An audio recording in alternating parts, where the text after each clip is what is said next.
మూడవ అధ్యాయము, ప్రసంగి గ్రంథము 3వ అధ్యాయాన్ని ఈరోజు బ్రీఫ్గా మనము నేర్చుకుందాం. అందరూ కూడా శ్రద్ధతో వాక్యాన్ని ఆలకించండి. 3వ అధ్యాయంలో 11వ వచనాన్ని మనము మూలవాక్యంగా మాట్లాడదాం. 11వ వచనము: దేని కాలమునందు అది చక్కగా ఉండునట్లు సమస్తమును ఆయన నియమించి ఉన్నాడు. ఆయన అనగా దేవుడు.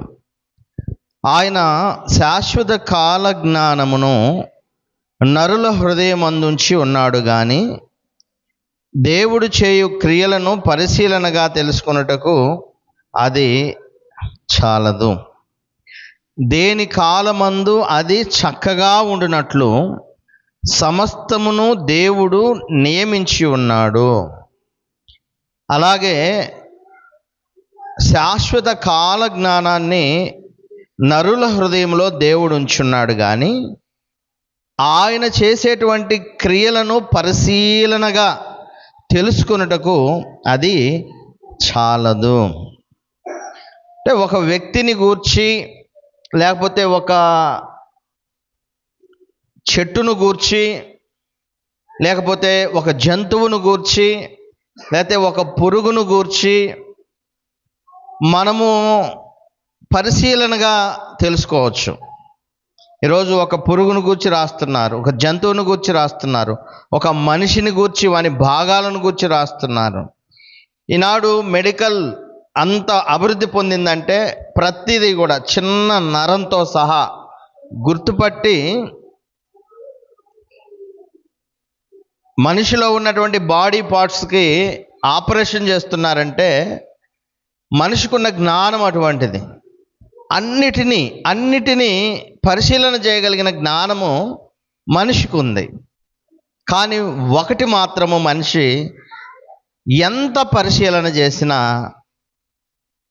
అర్థం కాను. అదేంటి అంటే దేవుడు చేసే క్రియలు, దేవుడు చేసేటువంటి కార్యాలు మనిషి ఎంత తరచి చూడు, ఎంతగా పరిశీలన చేయి, దాని మీద రీసెర్చ్ సెంటర్ పెట్టు, ఈ మిగతా అన్నీ మనిషి తెలుసుకుంటాడే కానీ దేవుడు చేసేటువంటి కార్యాలను మాత్రము మనిషి తెలుసుకోలేడు.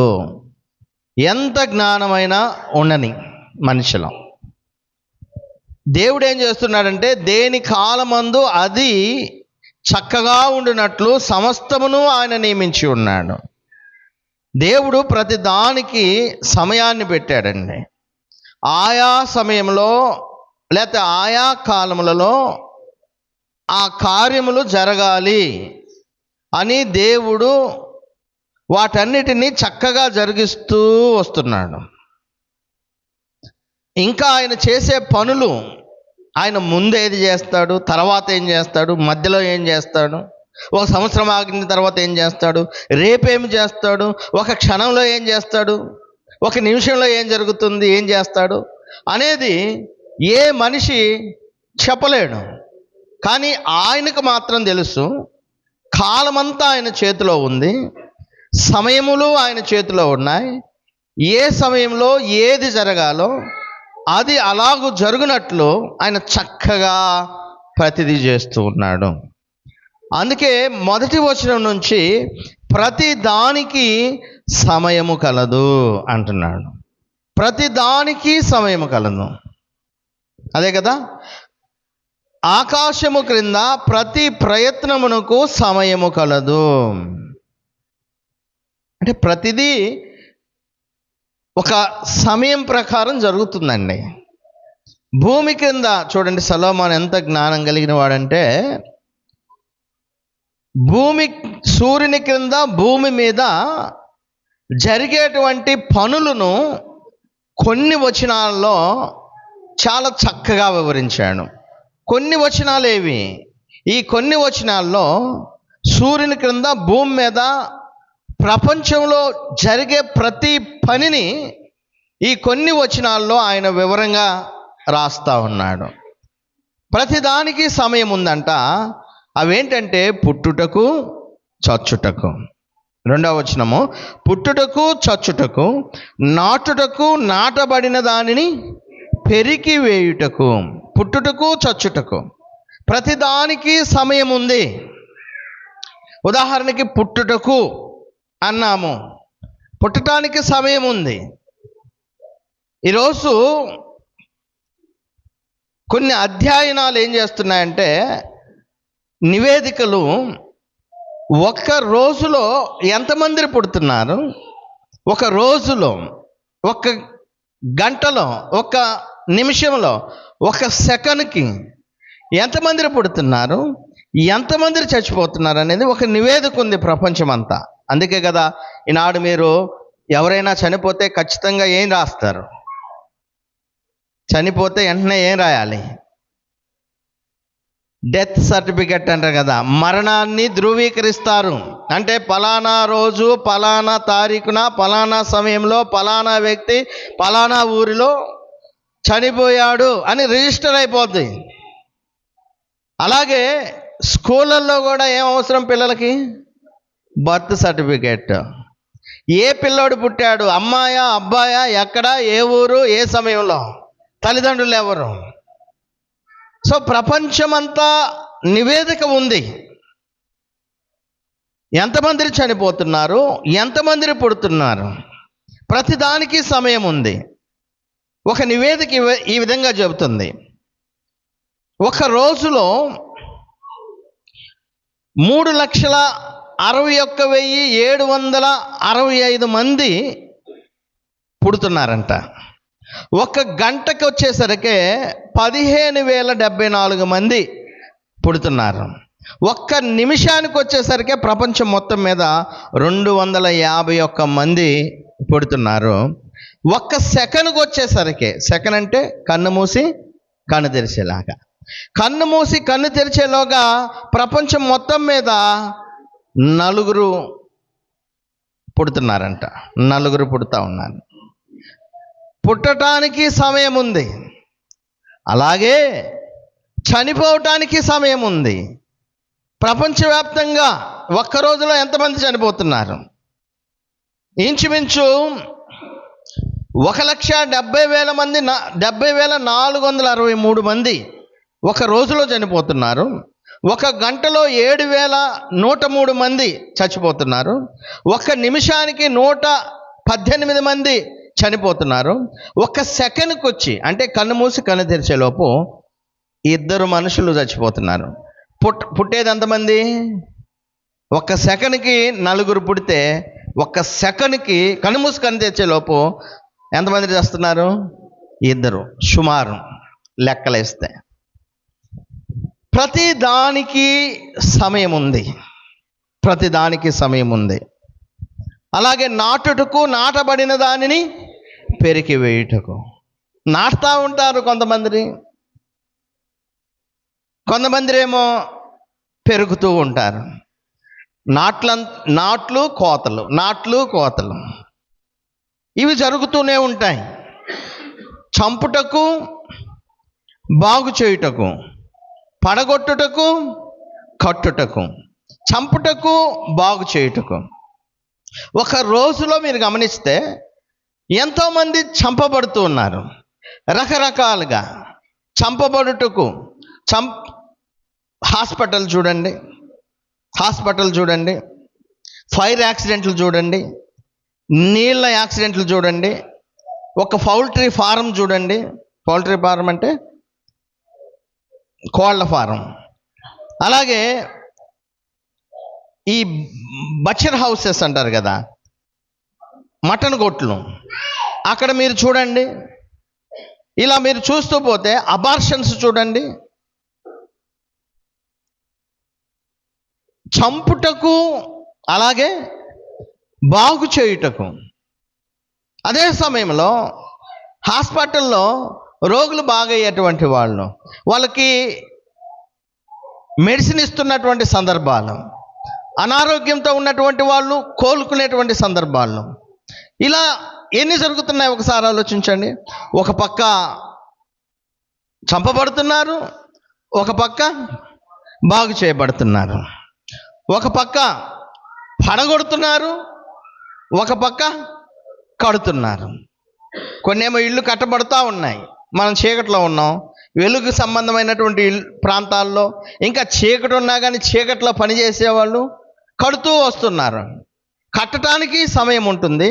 కొంతమంది ఏమో పడగొట్టేస్తున్నారు. పాత ఇళ్ళు, పాత భవనాలు ఇవి ఉండకూడదు అని చెప్పి వాటిని పడేస్తూ ఉన్నారు. వాటికి సమయం ఉంది. ఏడ్చుటకు, నవ్వుటకు, దుఃఖించుటకు, నాట్యమాడుటకు. ఏడ్చుటకు, నవ్వుటకు ఉందా సమయము? దుఃఖించటానికి, నాట్యమాడటానికి, అంటే సంతోషానికి, దుఃఖానికి రెండిటికి సమయం ఉంది. ఒక సహోదరుడు ఒక వీడియో తీసి ఈ మధ్య యూట్యూబ్లో పెట్టాడు. ఆ ఊరిలో ఒక పక్కేమో పెండ్లి కుమార్తె ఊరేగింపుగా తీసుకొస్తున్నారు. వాళ్ళు సంతోషంగా నాట్యాలు చేస్తూ వాయిద్యాలు వాయించుకుంటూ వస్తూ ఉన్నారు, సంతోషంగా ఉన్నారు. అదే ఊరిలో మరొక పక్క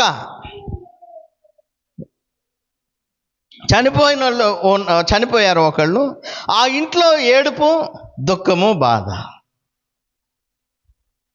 చూడండి, ఒక పక్క సంతోషము, ఒక పక్క దుఃఖము, ఒక పక్క చావు, ఒక పక్క వివాహము.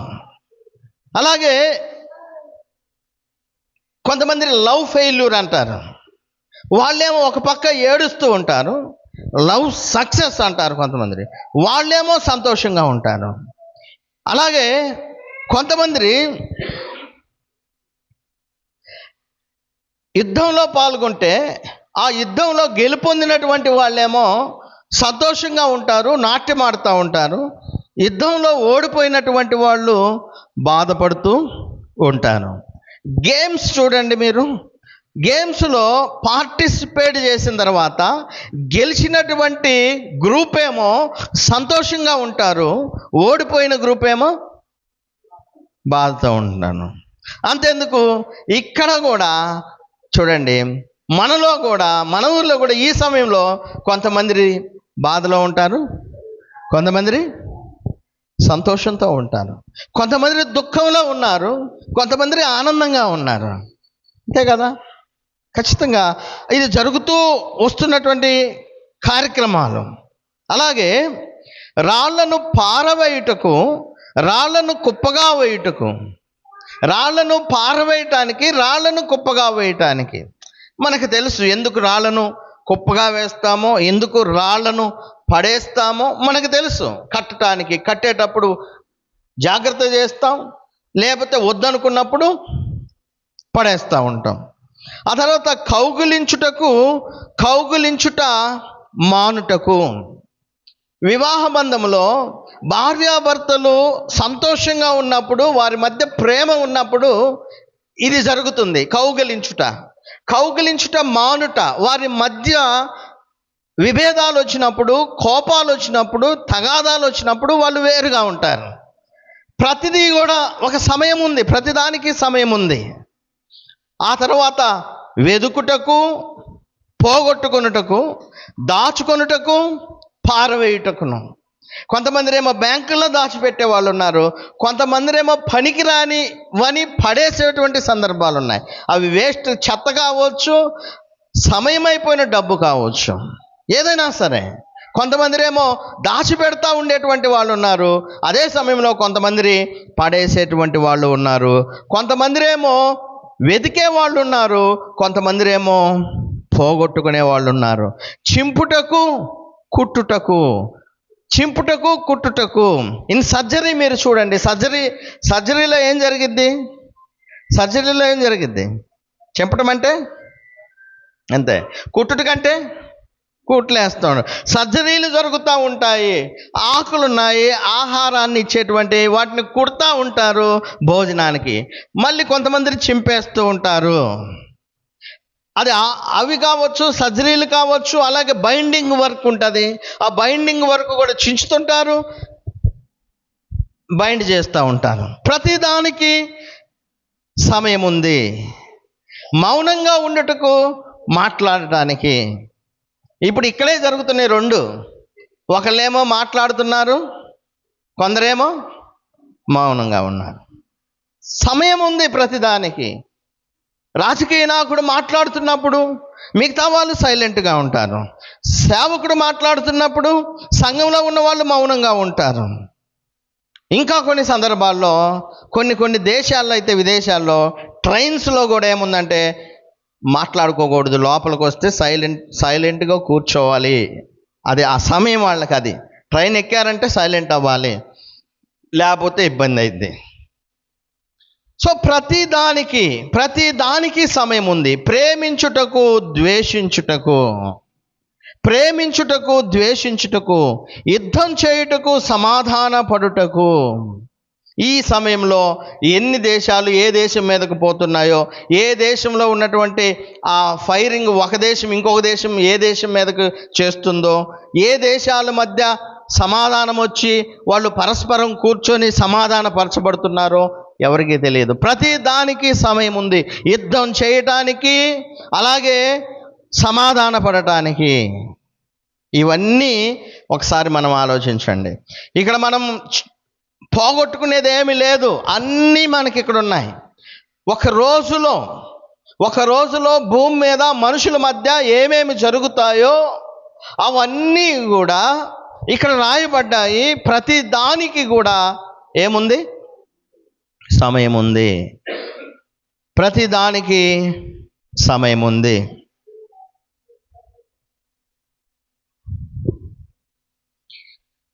ఎందుకు ఇవన్నీ ఆయన చెబుతున్నాడంటే, ప్రతిదీ కూడా ఇందాక నేను ఫస్ట్ ఏ వచనం చెప్పానో ఆ వచనాన్ని జ్ఞాపకం చేసుకుంటే, దేని కాలమందు అది చక్కగా ఉండినట్లు సమస్తమును ఆయన నియమించి ఉన్నాడు.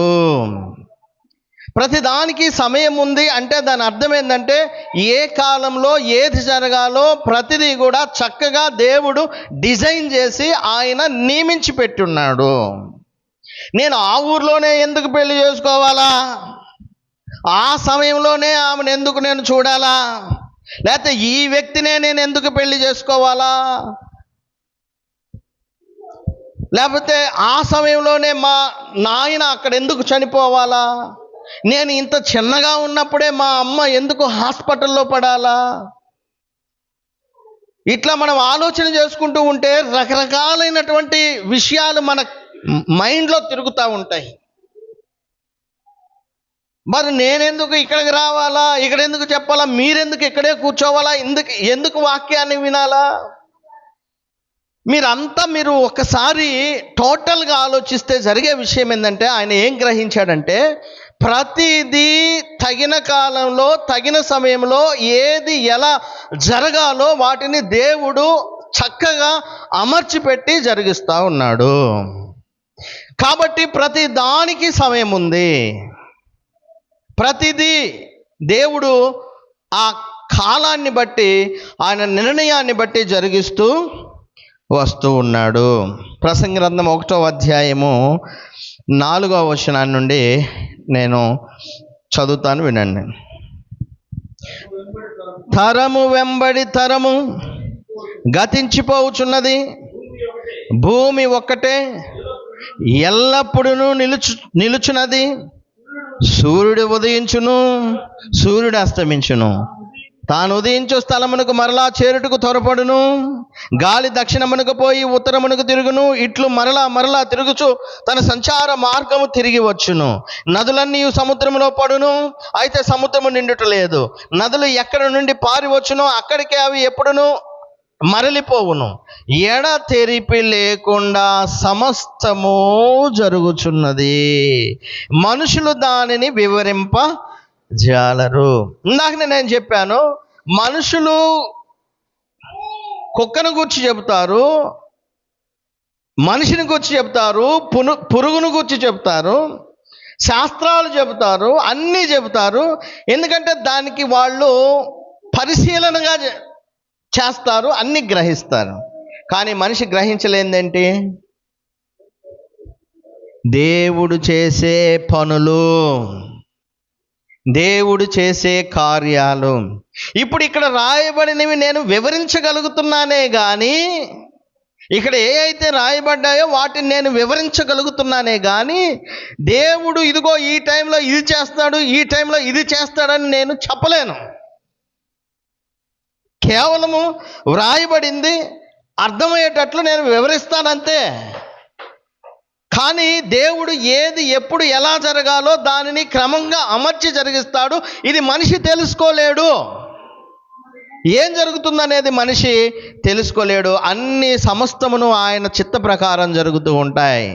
సూర్యుడు నువ్వు తెల్లారి లెగవంగానే సూర్యుడు ఉదయిస్తాడు. సాయంత్రం అయ్యేలోపు మళ్ళా తన దిక్కుకి వెళ్ళిపోతాడు. ఎక్కడికి వెళ్ళాలో అక్కడికి వెళ్ళిపోతాడు. నదులు చూడండి వచ్చి సముద్రాల్లో పడతాయి.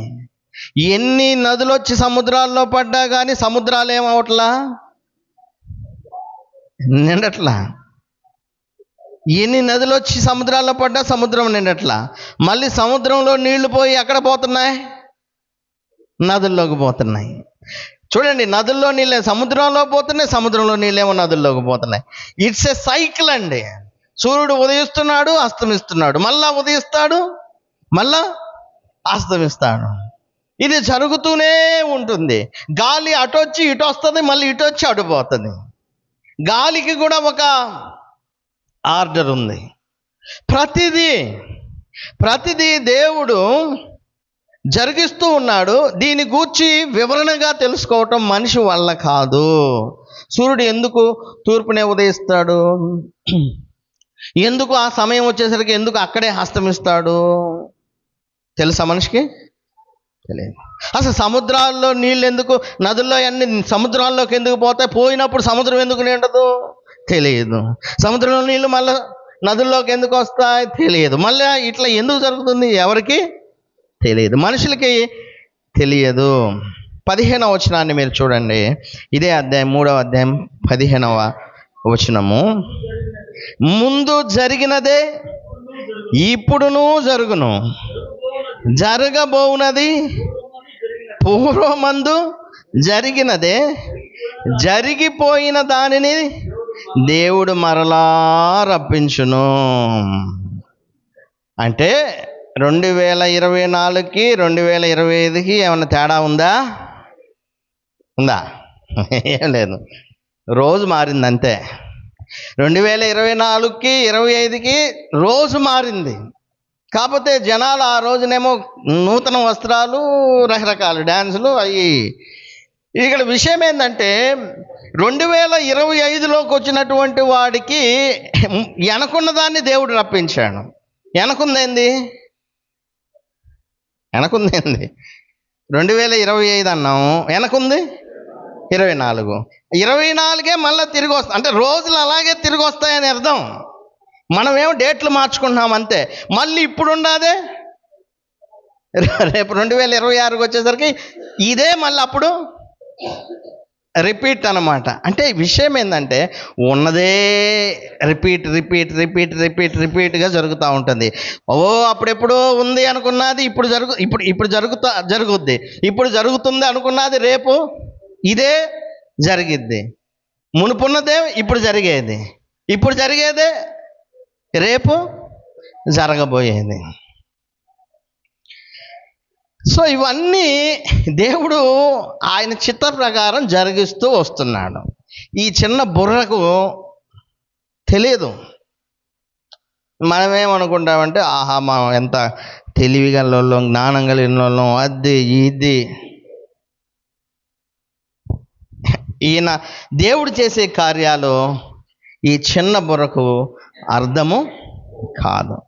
అయితే ఈయన ఏమంటాడంటే అసలు దేవుడు ఎందుకు వీటన్నిటినీ ఇట్లా జరిగిస్తున్నాడు, దేవుడు ఎందుకు వీటిని జరిగిస్తున్నాడు, మనుషులు ఎంత ప్రయత్నం చేసినా తెలుసుకుందామని దేవుడు చేసే కార్యాలు ఎందుకు తెలుసుకోవట్లా, ఏ క్షణంలో ఏం జరుగుతుందో మనిషికి ఎందుకు తెలియదు, దేవుడు ప్రతి సమయంలో ఇది ఇలా జరగాలని ఒక ఆర్డర్లో ఆయన పెట్టిన దాన్ని మనం ముందుగా ఎందుకు తెలుసుకోలేము?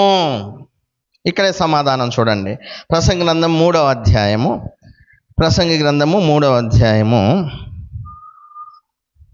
14వ వచనం చూద్దాం. 14వ వచనం. దేవుడు చేయు పనులన్నీ శాశ్వతములని నేను తెలుసుకొంటిని, దానికి ఏదియు చేర్చబడదు, దాని నుండి ఏదియు తీయబడదు. మనుషులు చూడండి, ఇదంతా ఎందుకు జరుగుతుందో తెలుసా? ఎందుకు? మనుషులు తన యందు భయభక్తులు కలిగి ఉండినట్లు దేవుడిట్టి నియమమును చేసి ఉన్నాడు. మనిషి నువ్వు ఎన్నన్నా తిరుగు, ఎన్ని కుప్పిగంతులయ్యి రకరకాలుగా మాట్లాడు, దేవుడు లేడు అది ఇది అను, అసలు ఇవన్నీ జరిగిస్తుంది,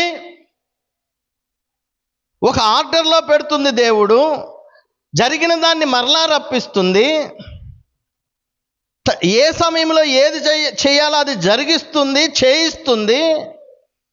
మనుషుని యొక్క బుర్రకు అర్థం కాదు. అంతేకాదు, దేవుడు చేసే పనులు శాశ్వతమై, ఆ శాశ్వతమైన ఆ పనులకు ఒకడు ఏది కలపలేడు, ఒకడు ఏది తీసివేయలేడు. ఇప్పుడు ఈ టైంలో ఇది జరగాలి అని దేవుడు నిశ్చయిస్తే ఏం జరిగింది? ఎవడైనా వచ్చి దాన్ని మార్చగలుగుతాడా? మార్చలేను. కాకపోతే అనుకుంటారు, అరే ఆ రోజు అక్కడ పోతే బాగుండేది, ఆ సమయంలోనే ఎందుకు మనం బండెక్కిపోవాలా మనం అనుకుంటాం. ఈ సమయంలో అదెందుకు చేసాం, ఆ సమయంలో ఇదెందుకు చేసాము అని మనం అనుకుంటాం. అది మారితే బాగుండు అనుకుంటాం, కానీ అది మారే ప్రసక్తే లేదు. ఎందుకంటే దేవుడు ప్రతి పనిని ఆయా కాలంలో అది అలా జరగాలని ముందుగానే నిశ్చయించి పెట్టాడు. సో ఇప్పుడు మనం దానికి ఏది కలపటానికి వల్ల కాదు, ఏది తీసివేయటానికి వల్ల కాదు. ఎందుకు వల్ల కాదు అంటే, ఇదంతా దేవుడు ఎందుకు పెట్టాడంటే, మనుషులు అంతే. కుక్కకు బిస్కెట్ వేసి మన కాళ్ళ దగ్గర ఉండాలి అని మనం అనుకుంటాం కదా. ఎందుకు అంటే బిస్కెట్ వేస్తున్నాం కుక్కకి, ఎందుకంటే అది మన మాట వినాలని. దాని తల నిమురుతా ఉన్నాము, ఎందుకు? దాన్ని టేమ్ చేయటానికి. దాని వెనక ఇంకేం లేదు. అది మన ఉద్దేశం, మన కుక్క పిల్ల పట్ల మన ఉద్దేశం అది. సార్ ఆలోచన చేయండి. మనం ఏదైనా ఒక దాన్ని చేస్తున్నప్పుడు మన ఉద్దేశం ఏదైతే ఉందో దాని ప్రకారం చేయాలని అనుకుంటాం కదా. అట్లానే దేవుడు ఒక ఉద్దేశం ఎందుకు, అసలు ఈ ఉద్దేశం అంతా ఎందుకు అంటే, మనుషులకు ఇంకా వేరే మార్గం లేదు, ఒకటే మార్గం ఉంది. ఏంటి? ఇదంతా దేవుడు చేస్తూ ఉన్నాడు, ఇదంతా దేవుని చిత్త ప్రకారం జరుగుతుంది. కాబట్టి నేను చేసే పని ఏంటంటే దేవుని యందు భయభక్తులు కలిగి ఉండాలి. ఇంకెందుకు మించి ఏదైనా చేస్తామంటే ఏం చేయలేము. ఏమైనా చేస్తావా? ఏం చేయలే. ఇంతకు మించి ఏమి చేయలేమండి.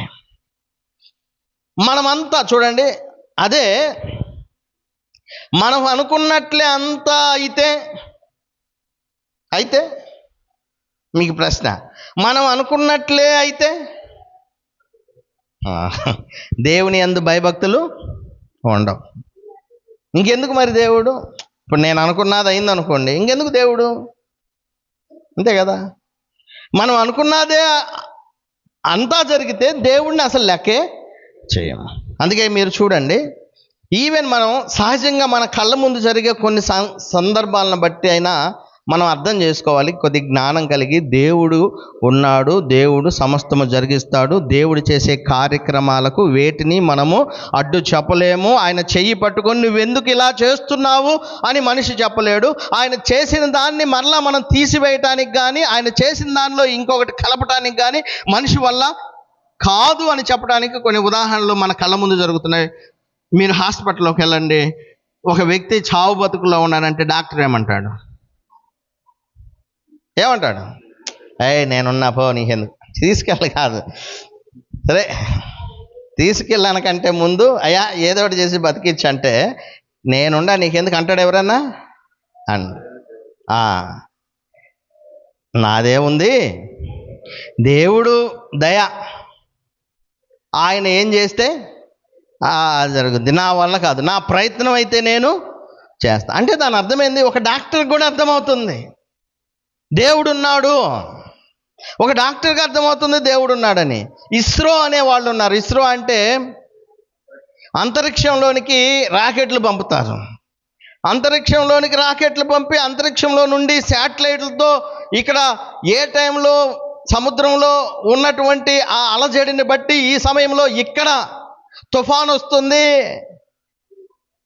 అని చెప్పగలుగుతున్నారు. రేడియోలకు, టీవీలకు, ఫోన్లకు, వీటన్నిటికీ సమాచారాన్ని పైన అంతరిక్షంలో నుండి అందిస్తూ ఉన్నారు. ఈ అంతరిక్షంలోనికి వీళ్ళు రాకెట్ పంపించేటప్పుడు ఏం చేస్తున్నారు తెలుసా? ఏం చేస్తున్నారు? పూజలు చేస్తున్నారు. ఎవరికి పూజ? రాకెట్కా కాదు, ఎవరికి? దేవుడికి. అంటే వాళ్ళేమో తెలియని దేవుడికి చేస్తున్నారు అనుకోండి. అయినా కానీ ఇక్కడ మనం నేర్చుకునే సత్యం ఏంటి? వాళ్ళు దేనికి భయపడుతున్నారు? దేవునికి భయపడుతున్నారు. ఇప్పుడు మేము ఇంత ఖర్చు పెట్టుకొని దీన్ని ఇట్లా అంటే అది అటుపోయి ఇటుపోయి సముద్రంలో పడుద్దో, అది కరెక్ట్గా కక్షలోనికే వెళ్ళాలంటే పూజ ఎవరికి? దేవుడికి. సో ఇప్పుడు వాళ్ళు అట్లా చేస్తున్నారంటే అక్కడ అర్థమైంది, వాళ్ళు దేవుని యందు భయభక్తులు నిలుపుతూ ఉన్నారు. అలాగే ఎడతెరిపి లేకుండా వానలు పడుతూనే ఉన్నాయనుకోండి. మా చేలు ఉరకేస్తున్నాయండి, ఇది ఆగితే బాగుండు, దేవుడు ఆపితే బాగుండు అంటారు. అదే వర్షాలు మొత్తం ఆగిపోతే, వర్షాలు ఆగిపోతే ఏమంటారు? దేవుడు ఎప్పుడు వర్షాన్ని ఇస్తాడు? కొంతమంది అయితే దేవుడి పేరిట కప్పలను ఊరేగిస్తున్నారు. అంటే వాళ్ళు కప్పలను ఊరేగించేది వారి అజ్ఞానం అనుకో. కానీ వాళ్ళ దృష్టిలో ఏంటి? దేవుడు ఒక ఆయన ఉన్నాడు, ఆయనకు ఏం చేయాలా? భయపడాలి. అంతెందుకు, ఇష్టమైన వాళ్ళు చచ్చిపోయారు అనుకోండి, ఇష్టమైన వాళ్ళు చచ్చిపోయారు అనుకో, ఏమంటాను? దేవుడా ఎందుకు ఈయనప్పుడే తీసుకుపో, అంతే కదా. దేవుడా అని రొమ్ము కొట్టుకుంటారు. అంటే చచ్చిపోయిన దగ్గర కూడా ఏమి తెలుస్తుంది? దేవుడున్నాడు. సో ఎందుకు ఇవన్నీ జరుగుతూ ఉన్నాయి? మరి మనిషి చేతిలో ఉంటే, మన ఇష్టమైన వాళ్ళు చచ్చిపోయినప్పుడు దేవుడా అని రొమ్ము కొట్టుకోకుండా లే అని అనుకో, లేచింది అనుకో, ఏం చేయరు? మా పొలంలో ఈ పూట వాన పడాలి అనుకుని అన్నావు అనుకో, వాన పడింది అనుకో, ఏం చేయవు? అంతే. అంటే దేవుడు ఏదైతే చేస్తూ ఉన్నాడో దానిలో నుండి ఏం చేయరు, తీసివేయటానికి లేదు, కలపటానికి లేదు. ఈ సైకిల్ అంతా దేవుడు ఎందుకు జరిగిస్తున్నాడు? మనుషులు ఆయన యందు భయభక్తులు కలిగి ఉండాలి. అది విషయం. నువ్వు ఎటన్నా తిరుగు, చివరికి ఎక్కడికి రావాలంటే దేవుడి దగ్గరికి రావాలి మనిషి. ఇక రాలేదంటే వాడంత దరిద్రుడు ఇంకెవడు లేడు. అంతే. ఎటు తిరిగినా కానీ చివరికి దేవుని దగ్గరికి రావాలి అనేటువంటి తత్వం లేకపోతే అంత దరిద్రమైన వ్యక్తి మరొకడు భూమి మీద లేడు. సో ఎందుకంటే ఇవన్నీ కూడా దేవుడు తగిన కాలంలో, తగిన సమయంలో ఇవన్నీ ఎందుకు ఇలా జరిగిస్తూ వస్తున్నాడంటే మనుషులు దేవుని యందు భయభక్తులు కలిగి ఉండాలి. దానిలో నుండి మనం ఏమీ తీసివేయలేము, ఏది కలపలేము, ఏది మార్చలేము, ఒక్క క్షణాన్ని మార్చలేము. కాబట్టి ఇప్పుడు మనమైతే దేవుని యందు భయభక్తులు కలిగి ఉన్నాం కాబట్టి మనకి ఆయన ఏం నేర్పుతున్నాడంటే 12వ వచనం చూడండి. కావున, కాబట్టి ఇదిగో ఇవన్నీ జరుగుతున్నాయి దేవుని యందు భయభక్తులు కలిగి ఉండటానికే. కాబట్టి ఏం చేయాలి మనం? సంతోషంగా ఉండుట కంటేను తమ బ్రతుకును సుఖముగా వెళ్ళబుచ్చుట కంటేను శ్రేష్టమైనదేది నరులకు లేదని నేను తెలుసుకుంటుని. దిగులు పడతా కూర్చొని, బాధపడతా కూర్చొని, అది ఎందుకు జరిగింది, ఇది ఎందుకు జరిగింది, అటు జరిగితే బాగుండు, ఇటు జరిగితే బాగుండు, రేపు అది జరిగితే బాగుండు, ఇది ఇప్పుడు జరిగితే బాగుండు, ఇట్లా కూర్చొని ఏడుస్తా కూర్చుంటే పనులు జరగవు. ఇక్కడ ఆయన ఏమంటున్నాడంటే, నాయనలారా, ప్రతిది కూడా దేవుడు తన చిత్త ప్రకారము సమయాన్ని బట్టి అవి జరిగిస్తూ పోతా ఉంటాడు. కాబట్టి దేవుని యందు మనం భయభక్తులు కలిగి ఉండి, దేవుడు మనకిచ్చిన ఈ జీవితకాలం సుఖంగా సంతోషంగా బ్రతకాలి. కొంతమంది అజ్ఞానులు ఎలా ఉన్నారంటే, దేవుని దగ్గరకు వస్తే నష్టం అనుకుంటారు చాలామంది. దేవుని దగ్గరకు వస్తే నష్టం అంట. దేవుని దగ్గరకు వస్తే నష్టం ఉండదండి. దేవుని దగ్గరకు వస్తే మేలే. దేవుని యందు భయభక్తులు కలిగి ఉంటే సంతోషమే. దేవుని యందు భయభక్తులు కలిగి ఉంటే మన బ్రతుకును సుఖంగా వెళ్ళబుచ్చుతాం. ఇది దేవుడిచ్చేటువంటి బహుమానం అండి. అందుకే ప్రతివాడు అన్నపానములు పుచ్చుకొనుచు తన కష్టార్జితము వలన సుఖము అనుభవించుట దేవుడిచ్చు బహుమానమే. ఈ సంతోషంగా కూడా కాలాన్ని వెళ్ళబుచ్చటాన్ని కూడా ఈ స్థితి ఇచ్చేది ఎవరు? దేవుడే. సుఖంగా కాలాన్ని వెళ్ళబుచ్చటానికి అవకాశాన్ని ఇచ్చేది దేవుడండి. అజ్ఞానంగా కొంతమంది ఆలోచిస్తారు, నేను దేవుని దగ్గరకు వచ్చాను కాబట్టి, ఆ ప్రార్థనకు పోయాను కాబట్టి నాకు ఇది జరిగింది, నేను ప్రార్థనకు పోయాను కాబట్టి అది జరిగింది. ప్రార్థనకు పోతే ఏ నష్టం జరగదు. ఒకవేళ మన జీవితంలో అది నష్టము అని అనిపించినా కానీ మన దృష్టిలో అది దేవుడు తన చిత్తానుసారంగా మేలుకు చేస్తున్నాడు అనేది అర్థం చేసుకోవాలి మీరు. అందుకే బైబిల్ రోమీలకు రాసిన పత్రికలో ఏమందంటే,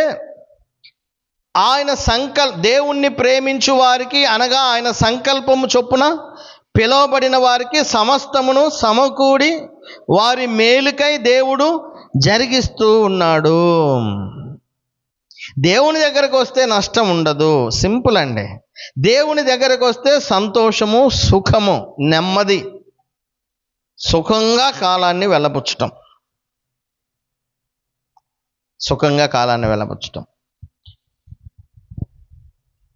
కాబట్టి ఇప్పుడు ఏం చేయాలి మనము? దేవుని యందు దేవుడు చేసిన పనుల్లో ఏది కూడా కలపము తీసివేయలేము. దేవుడు ప్రతిదీ కూడా తన ఇష్టము చొప్పున తగిన కాలంలో ఏది జరగాలో దానిని జరిగిస్తుంటాడు. పుట్టడానికి, చచ్చిపోవటానికి, కుట్టుటకు, అలాగే చింపుటకు, నాటుటకు, నాటిన దాన్ని తీసివేయడానికి, రాళ్ళను కుప్పలుగా వేయటానికి, రాళ్ళను పడవేయటానికి, కట్టుటకు, పడద్రోయటానికి, అన్నిటికీ సమయం ఉంది. అన్ని దేవుడు తన చిత్త ప్రకారం మన జీవితాల్లో ప్రత్యేకంగా మన జీవితాల్లో దేవుడు జరిగిస్తూ ఉన్నప్పుడు మనం దేవుని యందు భయభక్తులు కలిగి ఉండాలని ఇవన్నీ చేస్తున్నాడు ఆయన. మనము దేవుని యందు భయభక్తులు కలిగి ఉన్నామనుకో, ఇదంతా దేవుడే చేస్తున్నాడని మనం పూర్తిగా దేవుని మీద ఆధారపడి ఉన్నాం అనుకోండి. ఈ మధ్య ఒక కుక్క పిల్ల బొమ్మ పెట్టుకొని అది చచ్చిపోతే దానికి అయ్యి చేసి దానికి ఆ యజమాని ఏడుస్తూ ఉన్నాడు. ఆ కుటుంబం అంతా ఆ కుక్క పిల్లల కోసం ఏడుస్తున్నారు. ఎందుకు కుక్క పిల్ల కోసం ఏడుస్తున్నారు? ఎందుకంటే అది అంత విశ్వాసంగా వాళ్ళతో ఉంది. నమ్మింది వాళ్ళని నమ్మింది, విశ్వాసంగా ఉంది. కాబట్టి ఆ కుక్క చచ్చిపోయినప్పుడు మనుషులు దానికోసం ఏడుస్తున్నారు, దాన్ని ఫోటో పెట్టుకున్నారు. ఒక కుక్క పిల్ల ఒక మనిషికి విశ్వాసంగా ఉంటే ఆ మనిషి ఆ కుక్కను తలుచుకొని చచ్చినా కానీ దాన్ని ఫోటో పెట్టుకొని ఏడుస్తున్నప్పుడు మనుషులమైనటువంటి మనం సృష్టించినటువంటి మన దేవునికి ఎలా ఉండాలి? విశ్వాసముగా. ఏం తప్పేముంది? ఒక కుక్క పిల్లే మనిషికి ఉన్నప్పుడు మనల్ని కలగజేసిన మన దేవునికి మనం విశ్వాసంగా ఉంటే ఏంటి తప్పు? ఆలోచన చేయండి. మనము ఆయనకంత విశ్వాసంగా భయభక్తులతో మన జీవితాలు ఉంచితే మనవన్నీ ఆయనే చూస్తాడు, జరిగిస్తూ వస్తాడు. మేలు జరిగిస్తూ వస్తాడు.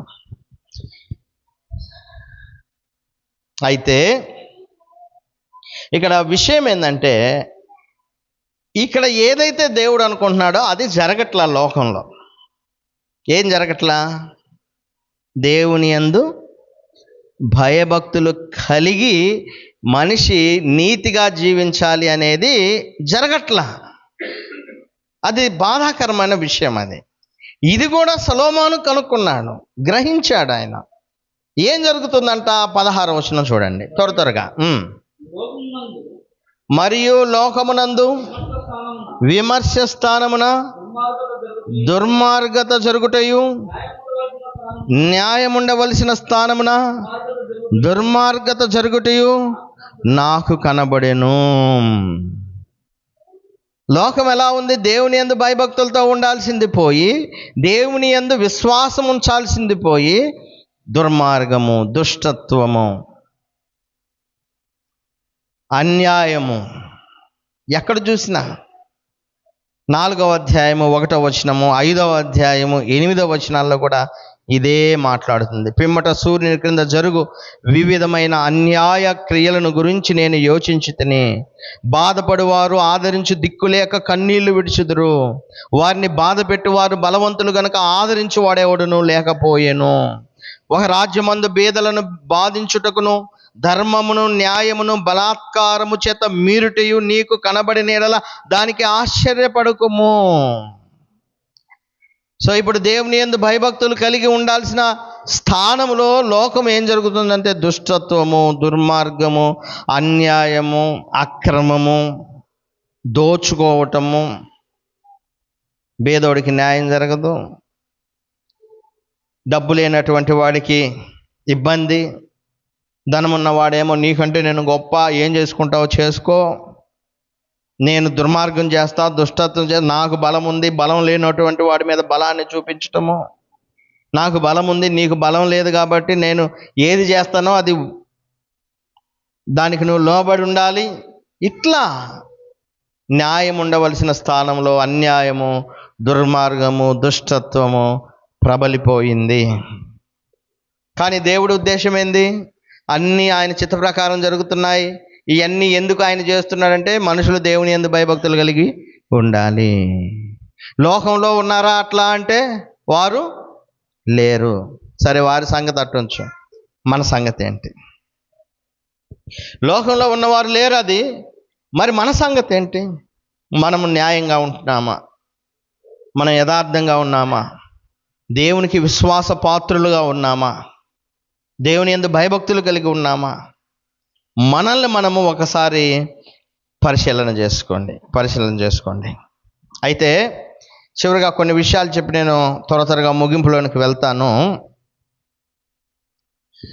ఇవన్నీ జరుగుతూ ఉన్నప్పుడు, అంటే మంచి స్థానంలో చెడు, న్యాయం స్థానంలో అన్యాయము, దుష్టత్వము, దుర్మార్గము జరుగుతూ ఉన్నప్పుడు ఇది ఇలా జరుగుతూ పోవాల్సిందేనా అని ఆలోచించి నీతిగా బతికేటువంటి వాళ్ళు, దేవుని యందు విశ్వాసం ఉంచిన వాళ్ళు, ఇది ఇలా జరుగుతూ పోవాల్సిందేనా అని అంటే లేదు. దానికి ఒక చెక్ పాయింట్ ఉంది. ముందే చెప్పాం కదా, ప్రతిదానికి సమయం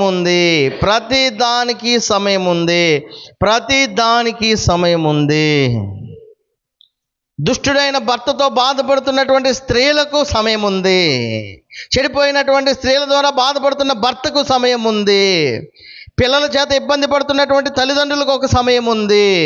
తల్లిదండ్రులను చూడలేనటువంటి పిల్లలకు ఒక సమయం ఉంది. అన్యాయంతో సంపాదిస్తున్నటువంటి వారికి ఒక సమయం ఉంది. నీతిగా బ్రతుకుతున్నటువంటి వారికి ఒక సమయం ఉంది. ప్రతి వారికి దేవుడు ఒక సమయాన్ని ఏర్పాటు చేశాడు. ఆ విషయాన్ని నీతిమంతులు మాత్రమే గుర్తుపెట్టుకుంటారు. ప్రసంగి గ్రంథం 8వ అధ్యాయం 5వ వచనం చూడండి ఒకసారి. ప్రసంగి గ్రంథము 8వ అధ్యాయము 5వ వచనము 6వ వచనము చూడండి. ధర్మమును ఆచరించు వారికి కీడేమీ సంభవింపదు. ఏమొస్తుంది? సమయము వచ్చుననియు న్యాయము జరుగుననియు జ్ఞానులు మనసును తెలుసుకుంటారు. జ్ఞానం కలిగినోడైతే కూర్చొని ప్రతి దానికి దేవుడు సమయాన్ని నియమించి ఉన్నాడు. తగిన కాలంలో ఎవడికి ఏది ఆయన చేయాలో అది చేస్తాడు. కాబట్టి దేవుడు నాకు ఇచ్చిన పనినేదో నేను నోరు మూసుకొని చేతులు కట్టుకొని చేస్తూ సంతోషంగా బ్రతకాలి అనుకుంటారు జ్ఞానం కలిగినటువంటి వాళ్ళు. అలాగే ప్రతి సంగతిని విమర్శించు సమయమును ఏర్పడి ఉన్నది, లేని ఎడల మనుషులు చేయు కీడు.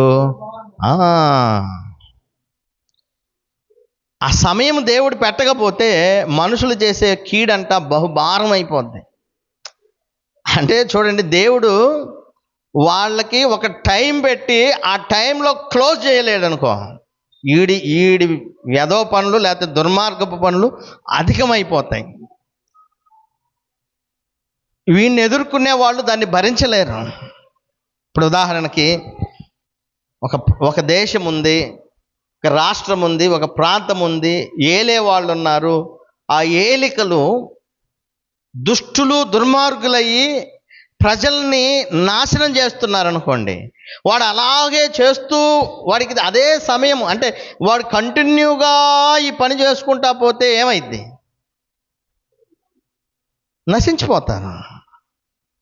అది ఇంట్లో కూడా, ఇంట్లో సమాజంలో ఎక్కడైనా సరే ఆ దుష్టత్వం జరుపుకుంటా పోతే మనుషులు ఉండలేరు, నాశనం అయిపోతారు. కాబట్టే దేవుడు ఒక చెక్ పాయింట్ పెట్టాడు. అంటే సమాప్తం రే, క్లోజ్,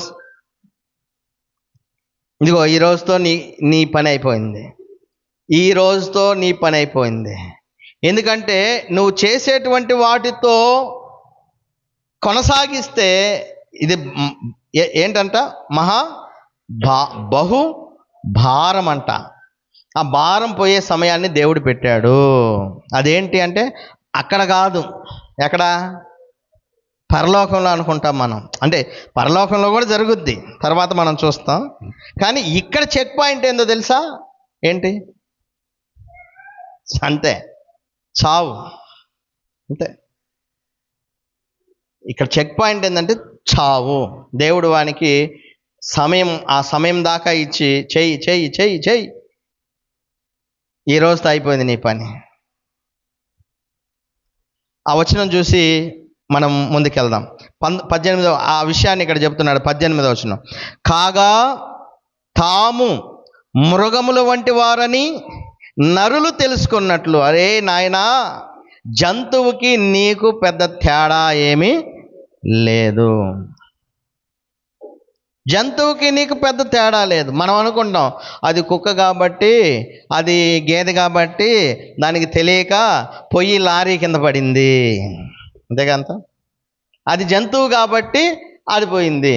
బాగా గజ్జి వచ్చిన కుక్క ఉందనుకోండి, దాన్ని ఎవరు మెడిసిన్ వేసి బాగు చేయరు. మనుషులు లేరు కదా, దాన్ని బాగు చేసే వాళ్ళు లేరు కాబట్టి అది చచ్చిపోయింది.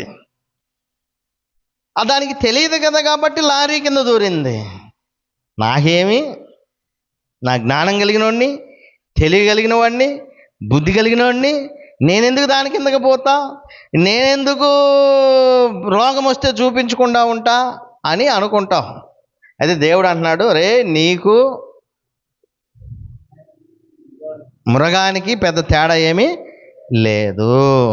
సమయం వచ్చిందంటే దాన్ని ఎట చచ్చిపోద్దో నువ్వు కూడా అలా చస్తావు. సమయం వచ్చిందంటే మృగం ఎట్ట చచ్చిపోతుందో నువ్వు కూడా అలాగా చస్తావు. అందరి గతి ఒక్కటే, సకల జీవులకు ఒకటే ప్రాణము. మృగముల కంటే నరులకి ఎక్కువైంది ఏమీ లేదు, సమస్తము వ్యర్థము. అయితే చివరిగా ఈ వచనం చెప్పి నేను ముగించేస్తా. చివరిగా ఒక వచనం చెప్పి ముగించేస్తా.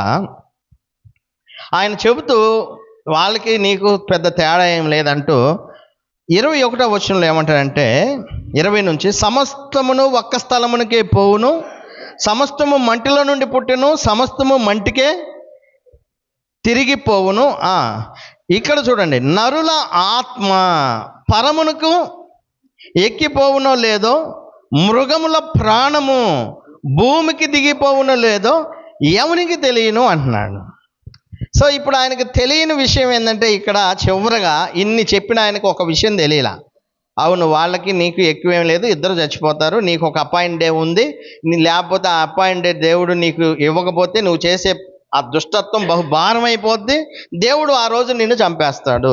ఆ నరులకి ఆ మృగాలకి నీకు పెద్ద తేడా ఏమీ లేదని చెబుతూ ఈయనకు తెలియని విషయం ఏంటంటే, మనుషుల ఆత్మ పరానికి పోద్దో లేదో, జంతువుల ప్రాణము భూమిలోనికి దిగిపోద్దో లేదో ఎవరికి తెలుసు అంటున్నాడు. వాస్తవానికి ఆయనకి అప్పుడు తెలియదు. కానీ ఆ తర్వాత నరులు ఎక్కడికి పోతారో ఎవరు చెప్పారు? ప్రభు అయిన యేసుక్రీస్తు వారు చెప్పారు. నరులు ఎక్కడికి పోతారో ప్రభు అయిన యేసుక్రీస్తు వారు స్పష్టంగా చెప్పాడు. మనుషులందరూ ఒక్కసారి మృతి పొందాలి, తర్వాత తీర్పు జరుగుతుంది. అలాగే నిద్రించిన వారు సమాధుల్లో నుండి మేల్కొంటారు. మేలు చేసిన వారు జీవ పునరుద్ధానానికి బయటకు వస్తారు, కీడు చేసిన వారు తీర్పు పునరుద్ధానానికి బయటకు వస్తారు. మనుషులు చేసిన ప్రతి క్రియ చొప్పున, అది మంచివైనా సరే చెడ్డవైనా సరే, దేహముతో తాను జరిగించిన క్రియల చొప్పున దేవునికి లెక్కప్ప చెప్పడానికి ఆయన న్యాయపీఠం ఎదుట నిలబడాలి. దేవదూతలు కూడా పాపం చేసినప్పుడు దేవుడు వారిని విడిచిపెట్టలేదు, కటిక చీకటి కలిగిన పాతాళ లోకంలో వారిని భద్రపరిచి ఉంచాడు. ధనవంతుడైనటువంటి ఒకడు అన్యాయంగా ఉండి జాలి దయ లేకుండా చచ్చిపోతే వాడు పాతాళంలో వేదన పడుతున్నాడు. నీతిగా బ్రతికి బీదరికంగా ఉండి చనిపోయినటువంటి ఒక వ్యక్తి ఎక్కడున్నాడు? పరదేశంలో అబ్రహాము యొక్క రొమ్మున ఆనుకొని ఉన్నాడు. ఒకడు లోకమంతా సంపాదించుకొని ఏంటి, వాని ప్రాణమును పోగొట్టుకుంటే వానికి ఏమి ప్రయోజనము? అంతా సంపాదించుకున్నావు, నిన్ను నీవే పోగొట్టుకున్నావు. నీ ఆత్మ అంటే ఆత్మ ఉంది మనిషికి, చనిపోయిన తర్వాత మరలా బ్రతుకుంది. సొలొమోను అయితే ఇక్కడ ఎంతవరకు జరిగిందో అంతవరకే చెప్పగలిగాడు. కానీ తర్వాత మనం క్రొత్త నిబంధనకు వచ్చేసరికి మనం ఏమవుతామో, మన దేహం ఏమవుతుందో, మనలో ఆత్మ ఏమవుతుందో, ఇది యేసుక్రీస్తు ప్రభువారు మనకు స్పష్టంగా చెప్పాడు. నేను వెళ్తాను, నా తండ్రి ఇంట అనేక నివాస స్థలములు కలవు, లేని ఎడల నేను మీతో చెప్తాను. కాబట్టి ఉన్నాయి కాబట్టి నేను మరలా తిరిగి వచ్చి మిమ్మల్ని నేనున్న స్థలంలోనికి తీసుకువెళ్తానని ప్రభువు చెప్పాడు. కాబట్టి మనం చనిపోయిన తర్వాత మనకు ఒక నిత్య రాజ్యం ఉంది. మనం దుర్మార్గంగా ఉండి చనిపోతే నిత్య నాశనం ఉంది. ఈ రెండు బైబిల్ చెప్తున్నాయి. సో ఫైనల్గా మనం ఏం నేర్చుకోవాలి ఈరోజు? ఒకటే, సింపుల్గా దేవుని యందు భయభక్తులు కలిగి మన జీవితం అంతా బ్రతుకుతూ సంతోషంగా సుఖంగా మన కాలాన్ని వెళ్ళబుచ్చటం. ఇది అయిపోయిన తర్వాత నిత్యత్వంలో దేవునితో సదాకాలము ఉండటం. ఇంతకంటే మనిషికి వేరేదేమీ లేదు. దీనిలోనే మనము కొనసాగుదాం. ఎన్ని వచ్చినా, ఎన్ని ఇరుకులు వచ్చినా, ఎన్ని ఇబ్బందులు వచ్చినా, ఎన్ని శోధనలు వచ్చినా, మిమ్మల్ని విశ్వాసం నుండి లాగేటువంటివి ఎన్ని వచ్చినా వాటన్నిటిని తెంపేయండి. మీ విశ్వాసం చేత వాటన్నిటిని తెంపేసి దేవునిలో స్థిరంగా ఉండాలని మీ అందరినీ హెచ్చరిక చేస్తూ వాక్యాన్ని ముగిస్తున్నాను. మీ అందరికి కూడా హృదయపూర్వకమైన వందనాలు.